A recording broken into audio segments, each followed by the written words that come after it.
नमस्कार। सभी विद्यार्थियों का हार्दिक अभिनंदन। बीए प्रथम वर्ष में द्वितीय प्रश्न पत्र में जो प्रथम टॉपिक है वह है भारतीय संस्कृति और उसके तत्व। भारतीय संस्कृति की एक अनूठी विशेषता है। भारतीय संस्कृति संपूर्ण विश्व में वंदनीय है। सभी इस भारत की संस्कृति का आदर करते हैं। इसमें आश्रम, वर्ण, संस्कार, विवाह के भी इसमें 8 प्रकार बताए गए हैं। पंच महायज्ञ हैं आदि अनेक प्रकार की इसकी विशेष इसमें जो तत्व हैं वो समाहित हैं। आज हम आश्रम व्यवस्था के विषय में चर्चा करेंगे कि जो आश्रम व्यवस्था है वह क्या है। देखिए, जो प्राचीन समय था, जो हमारी भारतीय संस्कृति के अनुसार जो मानव जीवन है, तो उसे मनुष्य के जीवन को 100 वर्ष की आयु मानते थे कि व्यक्ति है वह 100 वर्ष तक जीता है। तो उस 100 वर्ष की आयु को 4 भागों में विभाजित किया है। वे जो 4 भाग हैं, बराबर 4 भागों में विभाजित किया है 100 वर्ष की आयु को। पहले 25 वर्ष तक, फिर 25 से 50 वर्ष तक, फिर 50 से 75 वर्ष तक और फिर 75 से 100 वर्ष तक। इस प्रकार बराबर 4 भागों में इस आयु को विभाजित किया है। ये 4 भाग ही 4 आश्रम कहलाते हैं। ये जो 4 भाग है आयु के, ये 4 भाग ही आश्रम कहलाते हैं। इसमें व्यक्ति के जो कर्म हैं, इन आयु में कि कौन सी आयु में व्यक्ति को कौन से कर्म करने चाहिए, ये इसमें बताया गया है। अभी जो आश्रम व्यवस्था है, इसका सर्वप्रथम उल्लेख कहाँ पे किया गया, वह है जाबालोपनिषद। जाबालोपनिषद में सर्वप्रथम इस आश्रम व्यवस्था का उल्लेख मिलता है।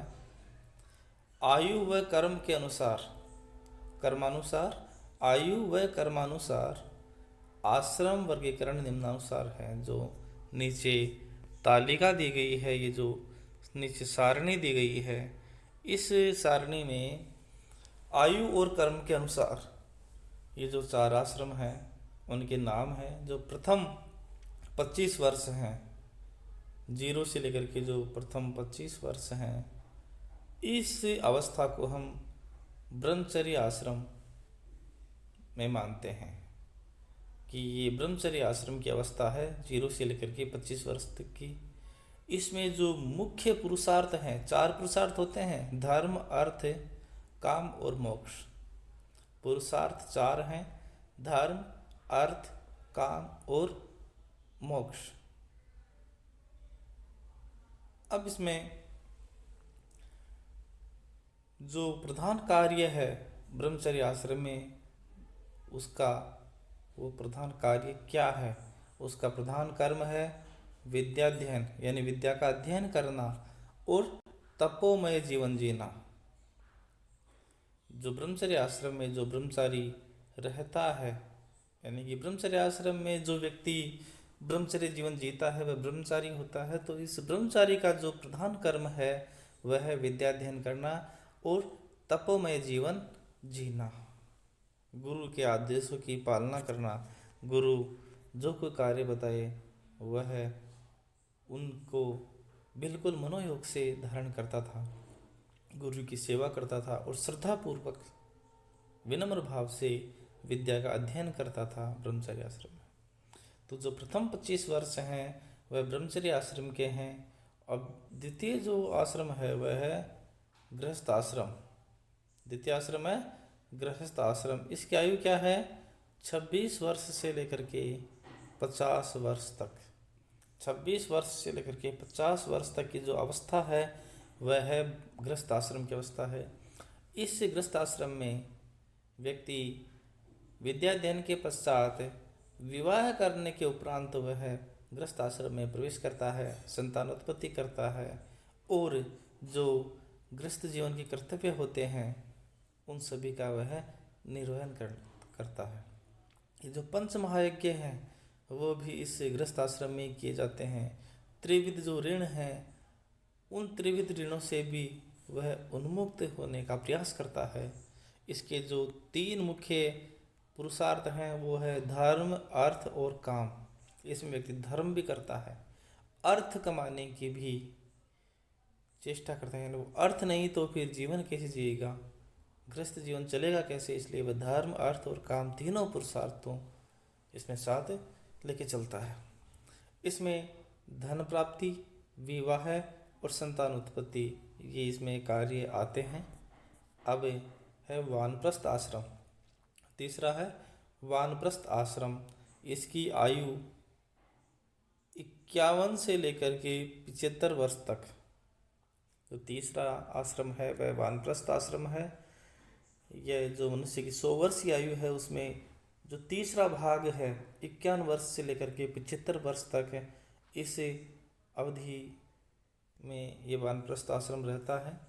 इसके जो पुरुषार्थ है इसमें वह काम की चेष्टा नहीं करता है, केवल धर्म और मोक्ष का ही चिंतन करता है। वह केवल धर्माधि कार्यों में लगा रहता है और मोक्ष हेतु वह निरंतर तप करता रहता है। इसमें सपत्नी ईश्वर की आराधना करना, सपत्नी ईश्वराराधना, ईश्वर प्लस आराधना, ईश्वराराधना और संयम का पालन करना। इसमें व्यक्ति संयमी बन जाता है। काम, क्रोध, लोभ, मोह इन सब को छोड़ करके वह केवल संयमशील जीवन का निर्वाह करता है। सपत्नी यानी पत्नी सहित ईश्वर की आराधना करता है इसमें वानप्रस्थ आश्रम में। फिर अंतिम जो चतुर्थ आश्रम है वह है संन्यास आश्रम। यह 76 जो 76 वर्ष है उस 76 वर्ष से आगे जो 100 वर्ष या उसके बाद मान लो कोई 101 105 वर्ष मृत्यु पर्यंत हो सकता है, कोई 105 से 108 इतनी ज़्यादा आयु भी वह जी सकता है। तो 76 वर्ष के बाद में जो आयु है मृत्यु पर्यंत, तब तक वह संन्यास आश्रम यानी सन्यासी की तरह जीवन व्यतीत करता है। इसमें जो पुरुषार्थ है वह मोक्ष प्रबल है। वह केवल मोक्ष का ही चिंतन करता है और मोक्ष के लिए ही वह प्रयास करता है। ईश्वर की आराधना में लीन रहता है, योग साधना करता है। वह भौतिक वासनाओं का त्याग करके उसे बिल्कुल भी अपने जो अपने परिवार के लोग हैं उनकी बिल्कुल चिंता नहीं रहती है। वह केवल योग साधना में लीन रहता है। वह काम, क्रोध, लोभ, मद इन सब से बिल्कुल निर्मुक्त हो जाता है और मुक्त भाव से वह केवल ईश्वर की साधना में लीन रहता है ताकि मोक्ष की प्राप्ति हो सके। अभी मोक्ष क्या है? मोक्ष का मतलब है कि पुनर्जीवन, कि जो पुनर्जन्म है उससे मुक्ति होना। व्यक्ति मृत्यु के पश्चात दूसरी योनि में जन्म लेता है, तो यदि मोक्ष की प्राप्ति हो जाती है तो वह पुनर्जन्म से मुक्त हो जाता है, उसका फिर दोबारा जन्म नहीं होता है। भगवद गीता में बताया गया है ना कि आत्मा है वह कभी नष्ट नहीं होती है, वह दूसरे शरीर में प्रवेश कर जाती है। जिस प्रकार व्यक्ति अपने पुराने वस्त्रों को छोड़ करके नवीन वस्त्र धारण करता है, उसी प्रकार आत्मा भी अपने पुराने वस्त्र को छोड़ करके नए वस्त्रों में प्रवेश यानी नए शरीर में प्रवेश करती है, यानी पुराने शरीर से नए शरीर में प्रवेश करती है। लेकिन आत्मा कभी मरती नहीं है। तो मोक्ष की प्राप्ति होने के पश्चात व्यक्ति का पुनर्जन्म नहीं होता है, उसकी आत्मा परमात्मा में विलीन हो जाती है। तो ये जो 4 आश्रम हैं वो है, एक तो ब्रह्मचर्य आश्रम, फिर है गृहस्थ आश्रम, फिर है वानप्रस्थ आश्रम और अंतिम संन्यास आश्रम। और इनकी आयु आपको पता ही है, 25, फिर 50, फिर 75, फिर 100। अब इसी कर्म विभाजन को महाकवि जो कालिदास है उनका एक महाकाव्य है रघुवंश और एक है कुमार संभव। दो महाकाव्य लिखे थे महाकवि कालिदास ने, रघुवंश और कुमार संभव। तो उन्होंने अपने महाकाव्य रघुवंश के जो प्रथम सर्ग है उसमें वर्णित किया है। रघुवंश के प्रथम सर्ग में ये श्लोक आता है कि जो रघुवंशी लोग हैं उनकी विशेषता के बारे में इसमें बताया गया है कि रघुवंशी लोग हैं वो कैसे होते थे। तो उसी के आधार पे ये आश्रम व्यवस्था भी होती है। शेष व्यभ्यस्त विद्यानाम यौवने विषयेषीणाम वार्धक्ये मुनिवृत्तीनाम योगेनान्ते तनु त्यजाम। कि जो शैशव काल होता है बच्चे का, यानी जो बचपन होता है, शैशव अवस्था होती है, उस शैशव अवस्था में अभ्यस्त विद्या नाम, ये विद्या का अभ्यास करना चाहिए। यौवने विशेषणाम, और युवावस्था में जो विषय वासना है उनकी पूर्ति करनी चाहिए। वार्धक्य मुनिवृत्ति नाम, और जो वृद्धावस्था है, जो वानप्रस्थ अवस्था है, उस अवस्था में मुनियों के जैसा, मुनिवृत्ति नाम, मुनियों के जैसी वृत्ति जो आचरण है, मुनियों के जैसा आचरण करना चाहिए। योगेन अंते तनु त्यजाम, योगेन अंते यानी अंतिम में, जो अंतिम अवस्था है, जो संन्यास आश्रम है, उस अवस्था में योगेन, योग के द्वारा, तनु त्यजाम, जो तनु यानी शरीर होता है उसको त्यागना चाहिए। अब जो ब्रह्मचर्य आश्रम है वह चारों आश्रमों में सर्वप्रथम आश्रम है। जो प्रथम आश्रम है वह है ब्रह्मचर्य आश्रम। यह आश्रम मानव जीवन का आधार है, क्योंकि आधार इसलिए है कि इसमें हम विद्या की प्राप्ति करते हैं, और यदि विद्या की प्राप्ति हम कर लेते हैं तो हमारा संपूर्ण जीवन है वह सार्थक बन जाता है। इसलिए यह मानव जीवन का आधार है ब्रह्मचर्य आश्रम। ब्रह्मभूत चरण लोके ब्रह्मचारी भवत्यम, कि ब्रह्मभूत चरण लोके, कि ब्रह्म में वो लीन होकर के, ब्रह्म में का वह बन करके, कि चरण लोके ब्रह्मचारी भवत्यम, कि ब्रह्मचारी हूँ मैं, तो वह ब्रह्मभूत होकर के लोक में विचरण करता हुआ वह ब्रह्मचारी कहलाता है। देखिए परिभाषा हम बताएं कि ब्रह्म स्वरूप का मनन करना ही ब्रह्मचार्य आश्रम कहलाता है। कि ब्रह्म स्वरूप में विचरण करना, कि ब्रह्म के रूप में, ब्रह्म के स्वरूप में विचरण करना, यानी ब्रह्म स्वरूप का मनन करना ही ब्रह्मचर्य आश्रम कहलाता है, ब्रह्मचर्य है। अब ब्रह्मचारी के लक्षण क्या है, उसके गुण क्या है, इसके बारे में है कि ब्रह्मचारी सदैव क्षमाशील, जितेंद्रिय, गुरु सेवा में तत्पर और ब्रह्म ज्ञान का इच्छुक रहता है। यथा ब्रह्मचारी सदैवेश स इंद्रिय जयैरतः अपेत वृत्त कर्मातु केवलम ब्रह्मणि स्थित है। कि जो ब्रह्मचारी की अब वेशभूषा, जो मनुस्मृति है उसके अनुसार ब्रह्मचारी की वेशभूषा और कर्म भी है। तो जो मनुस्मृति का द्वितीय अध्याय है वो आपके सिलेबस में भी है। उसमें ब्रह्मचारी की जो वेशभूषा है उसके बारे में बताए हैं कि मेखला च भवेत मोंजी नित्योदक तथा यज्ञोपवीति स्वाध्यायी अलुब्धो नित्यव्रत। कि मेखला कैसी हो उसकी, यज्ञोपवीति इनके बारे में, कि ब्रह्मचारी मेखला, मोंजी, यज्ञोपवीत आदि को धारण करे। वह ब्रह्मचारी मेखला को धारण करे, मोंजी और यज्ञोपवीत इन सब को वह धारण करता है, नित्य स्नान करता है, सदैव स्वाध्यायरत रहता है, वह स्वाध्याय करता है, लालच से रहित रहता है और नित्य व्रत आदि का पालन करता है, जैसे पूजा पाठ करना, गुरु सेवा करना, इन सब जो नित्य व्रत हैं वह नित्य व्रतों का पालन करता है। अब ब्रह्मचारी के भेद बताए गए हैं, ब्रह्मचारी के दो भेद बताए गए हैं। जो छोटे प्रश्न आते हैं आपके परीक्षा में उनमें पूछ सकता है कि ब्रह्मचारी कितने प्रकार के होते हैं, ब्रह्मचारी के कितने भेद हैं।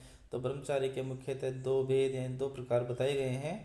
एक तो नैष्ठिक ब्रह्मचारी और एक उपकुर्वाण ब्रह्मचारी। नैष्ठिक ब्रह्मचारी और उपकुर्वाण ब्रह्मचारी के 2 प्रकार के ब्रह्मचारी बताए गए हैं। अब नैष्ठिक ब्रह्मचारी कौन है? जो आजीवन ब्रह्मचर्य का पालन करें, जो हमेशा गुरु के आश्रम में ही रहे और ब्रह्मचर्य का ही पालन करे, वह विवाह भी न करे, वह नैष्ठिक ब्रह्मचारी कहलाता है। अब है उपकुर्वाण ब्रह्मचारी, विद्या प्राप्ति के बाद गृहस्थाश्रम के विषय भोगने वाला, कि विद्या प्राप्ति के बाद में वह विवाह कर ले, विवाह के बाद में संतानोत्पत्ति, तो वह उपकुर्वाण ब्रह्मचारी कहलाता है। अब दूसरा जो आश्रम है वह है गृहस्थ आश्रम। गृहस्थ आश्रम व्यक्ति विद्या प्राप्ति और विवाह के उपरांत इस आश्रम में प्रवेश करता है। वह भौतिक विषयों का भोग करना, वंश प्रतिष्ठा हेतु संतानोत्पत्ति करना, इस आश्रम के विशिष्ट कर्म माने जाते हैं। क्या है? भौतिक विषयों का भोग और वंश प्रतिष्ठा हेतु संतानोत्पत्ति, ये इस आश्रम के विशिष्ट कर्म माने जाते हैं। अब इसकी परिभाषा याज्ञवल्क्य की स्मृति में बताई गई है कि ब्रह्मचर्य परिसमाप्य, कि ब्रह्मचर्य की समाप्ति के पश्चात विद्या अध्ययन के पश्चात गृही भवेद, गृहस्थ आश्रम में प्रवेश करें।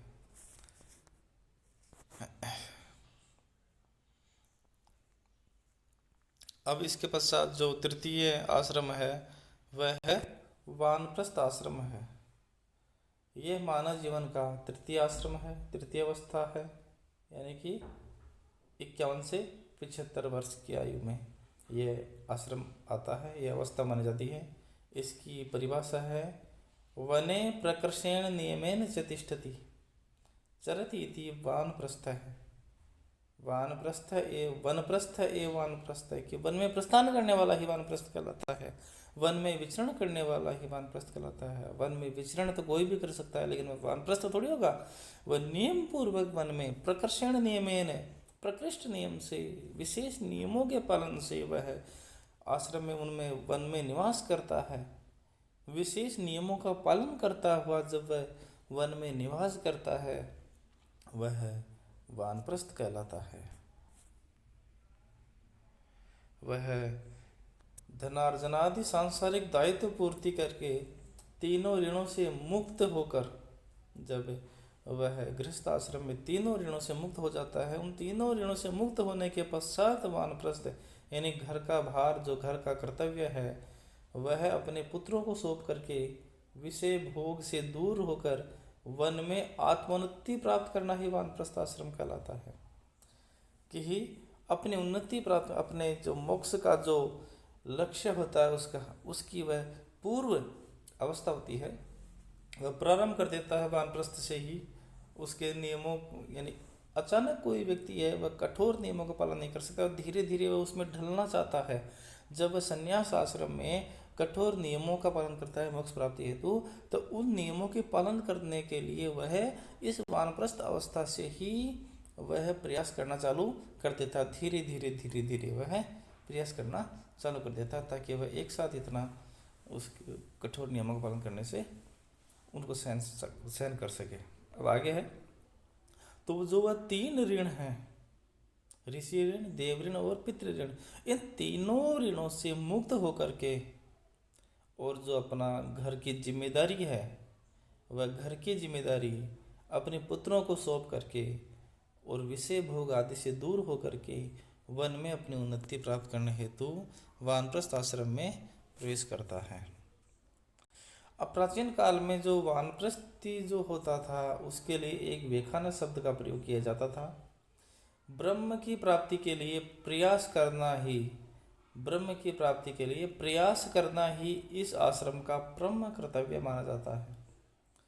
कालिदास ने अभिज्ञान शाकुंतलम के 4th अंक में इस आश्रम की उपादेयता को प्रकट की है। भूत्वा चिराय तनुरंत महिष पत्नी दोषंतिम प्रतिरथम तनयम निविशव्य भर्ताद तदर्पित कुटुंब भरेण सार्धम शांति करिष्यति पदम पुनराश्रमेऽस्मिन्। कि ससुराल के लिए विदा होती हुई शकुंतला को उपदेश देते हुए कर्ण कहते हैं कि लंबे समय तक महाराज दुष्यंत की पटरानी बन करके एवं उसके समान बल बुद्धि गुण वाले पुत्र को कुटुंब के भरण पोषण हेतु सौंप कर पति के साथ तुम पुनः इस शांत आश्रम में अपना स्थान सुशोभित करोगी। यानी कि जो उसके पिता कर्ण थे, महर्षि कर्ण, जो पालन करने वाले पिता थे शकुंतला के, वो उसको आशीर्वाद देते हैं कि आप लंबे समय तक वहाँ जो हस्तिनापुर है, उस दुष्यंत की जो राजधानी है वो, तो वहाँ आप लंबे समय तक उसकी पटरानी बनकर रहोगी, संतानोत्पत्ति ये करोगी। उसके पश्चात जब आप बाद में वानप्रस्थ आश्रम में प्रवेश करोगी, तब आप इसी आश्रम में आकर के निवास करना। अब है अंतिम अवस्था, संन्यास आश्रम। मानव जीवन की अंतिम अवस्था है। इसमें मुख्यतः दो प्रकार के कर्म माने जाते हैं, काम्य कर्म और एक है निष्काम कर्म। काम्य कर्म होते हैं किसी कामना की पूर्ति हेतु, और निष्काम कर्म भोगेच्छा रहित, यानी उसमें व्यक्ति को कोई कामना नहीं होती है ना, वह कामना से रहित तो होकर के कर्म करता है, वह निष्काम कर्म कराते हैं। अब ये जो अपने आश्रम थे चार, वो चारों आश्रम इसमें हो गए हैं। इसके बाद में हम कल 16 संस्कारों की चर्चा करेंगे। धन्यवाद।